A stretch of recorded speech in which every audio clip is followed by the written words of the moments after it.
The UAE immigration law states that those entering on a visit visa must be in the country for tourism purpose only. The heading given to this news was Dubai Airport steps up checks to ensure visitors carry at least 3,000 dirhams. Greeting guys, before you bring someone in Dubai, make sure they have money in hand. If not, they will send them back. See, people are stranded, they cannot come inside because they don't have cash. So they are checking. Bring money with you. Hello beautiful people, and welcome once again to another lovely day in the UAE. Now, yesterday I recorded a video telling you all how the UAE has actually stepped up its game and is ensuring that visitors who are trying to get into the country are carrying some amount of money on them before they are allowed entry into the country. Now, today I am going to be specific on lots of things because yesterday I was a little bit skeptical about the whole issue as to how much is being requested of you or how much is being requested of visitors who intend to come into the country. Now, I was also a little bit skeptical about the proof of accommodation. I know this is going to serve as a yardstick to lots of fake agents out there to squander the monies of lots of innocent people who are intending to come see greener pastures in the UAE. I received a message from one of my subscribers asking me, Brakofi, is it true that these restrictions or these checks are only made on Africans? You know, I guess one might have told these people or my people that these checks are made only on Africans. Now, I have with me here the national news, the UAE national news, that I would like to read, or I would like us to review and then, you know, talk about a little bit here. This is also to tell everybody out there that it is not subject to Africans only. This is a general thing that is being requested of travelers who are on a tourist visa or to visitors who are on tourist visas to curb the rate at which people come into the country and overstay their welcome. You know, there's been an introduction of the 30 days, 60 days job seeker visa, which the officials want job seekers to patronize other than coming into the country with tourist visas and then overstaying their welcome here in the country. Even though tourist visas are extendable, you are able to renew them whenever they expire. Even though it is renewable 2 times through your stay, you will still need to up your game in case you are searching for a job or you are job hunting on a tourist visa. Trust me, due to these things or due to the fact that people come into the country with tourist visas and then seek for jobs and they end up in the streets or they end up overstaying their welcome in the country, very soon, in my opinion, this is not what is happening at the moment, but in my little opinion, very soon it might be very difficult for you to come into the country on a tourist visa and get it switched into residency. Listen, once again, this is my opinion. I am not saying it is what is happening, but very soon, maybe you might come into the country on a tourist visa and you wouldn't be, you know, turned into a resident. When this happens, that means if you get a job in the country, your company or the said company that is going to employ you has to get you back to your home country and then send you an entry permit in your home country so that you can fly back into the country. Mind you, this is not something you're supposed to be happy about because most of the companies here in the UAE have their quotas expired or exhausted. On them, they will get you working for them for some months on your tourist visa, which is illegal in the first place. Like if you're here in the country and you are working on a tourist visa, it is very illegal. And when you are found by any of the government officials, this offense is punishable by law. You are either going to be fined or serve some jail terms if possible. This is what is going to happen in case they should frown up on you traveling to the country or traveling to the UAE on a tourist visa and then seeking jobs. This might happen because due to the step they've taken in this direction, I guess this is not going to be news if it happens in their next move. Now, enough of my blabbing. Let's get into the news of today. Now, the heading given to this news was Dubai Airport steps up checks to ensure visitors carry at least 3,000 dirhams. Now, this is not just some article, it is a national news article that I am reading from. Travelers halted on arrival in some cases and asked to show they have sufficient funds for stay. This is the, major bulletin. Dubai airport authorities have toughened up on rules that require visitors to have a return ticket and a minimum amount of money for their stay. Immigration officials are in some cases asking for proof that passengers have at least 3,000 dirhams in cash or credit and a return ticket home. The rules, which are not new, are to ensure people are not using the tourist visa system to stay beyond 30 or 60 days and to catch out job seekers that have no intention of leaving.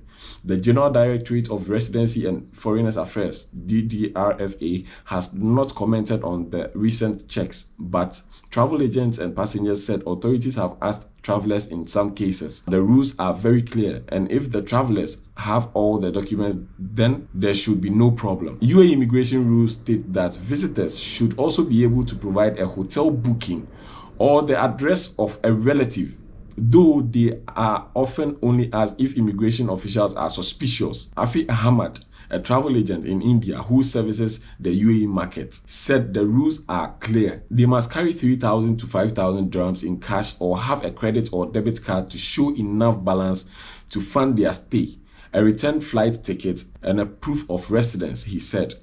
If they are staying with a relative, then they need to show proof of their residence and their relative's Emirates ID.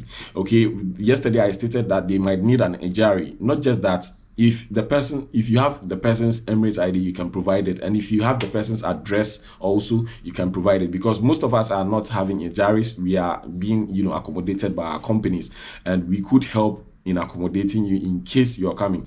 If you are not trusted enough, nobody is going to give you their Emirates ID details or give you their Emirates ID copies, because it comes with a whole lot of responsibilities. Giving out your Emirates ID is very, very, very, very, very much a no-no here. So if someone does give his or her Emirates ID copy to you, then that means you are well trusted. Therefore, you can come into the country and then enjoy yourself. Now, airlines in Kerala is in India, to all those who have no idea. Airlines in Kerala have, in some cases, prevented passengers from boarding because they cannot show they have sufficient funds or lack documents. A number of passengers who have arrived at Dubai airport recently told the National they were unable to meet the requirements and had to stay in the terminal until they could fly home. Often, they are first-time travelers and are unable to speak the language and convince officials, even though they have all the documents. Mr. Ahmad said, "The rules are very clear. If the travelers have all the documents, then there should be no problem." So many travelers enter the UAE on the same visa without any trouble every day, which means most of the times travelers come into the country with the same visa without being checked or without having any issues at the terminal or with the officials over there. Now let's move to some comments passed by some travelers who were actually held in the halls of the airport just because they couldn't meet the requirements. Now, passengers held in halls. First-time visitor Aju, who did not give a surname, flew with Carrier SpiceJet to Dubai. He was held up at Dubai airport when he was unable to show he had 3,000 dirhams in his bank account. He was held up. Bro, he's not African, he's from India. I was allowed to board the flight at Kochi airport after the airline staff checked if I had the contact number of my relative in Dubai and a copy of their Emirates ID, said Aju, a resident of the South Indian city of Kannur. But they didn't ask me about the funds. He said he had to stay at Dubai airport for 6 days before flying back. Another traveler who would not give their name was held up by officials when he arrived and was unable to show he had 3,000 dirhams with him. I have been to the UAE before and was carrying my return ticket and a copy of the visa with me, he said. He was later moved to the waiting hall with other passengers who had also not met the entry criteria. I understand that the UAE has the right to outline their visa rules, but airlines and travel agents are equally responsible to keep us up to date, he said. Now, keeping you up to date, that is why I am here.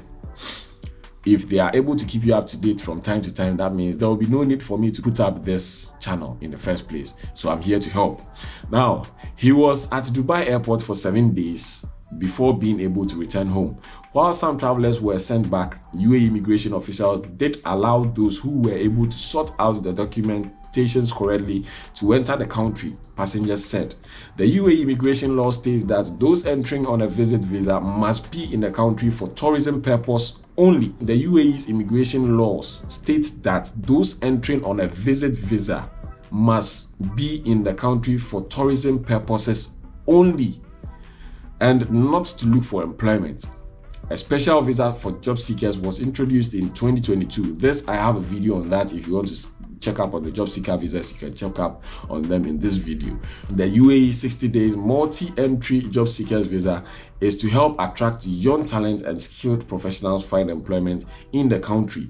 It requires a sponsor or a host and a different set of documents altogether. Okay, so this is it. This is what is really happening. On the contrary, this is what is really happening at the moment. Now, this 3,000 dirhams is not $500 as I stated yesterday. Yesterday, I stated $500. Perhaps I was only guessing. I wasn't specific about it. 3,000 dirhams is going to be about 817 or 818 dollars. In case you want to know in dollars, this is how much it's going to cost you to, how much you are supposed to present at the airport before you are allowed entry, which is about 10,000 Ghana cedis, 9,000 to 10,000 Ghana cedis, if you ask me. Okay, so there's an update on what is really happening about the returnees or people who are being, restricted from entry into the country, and it is not subject to Africans only. It is subject to all nationalities. You are supposed to provide these proof of fund and then a return ticket to your home country, as I stated yesterday.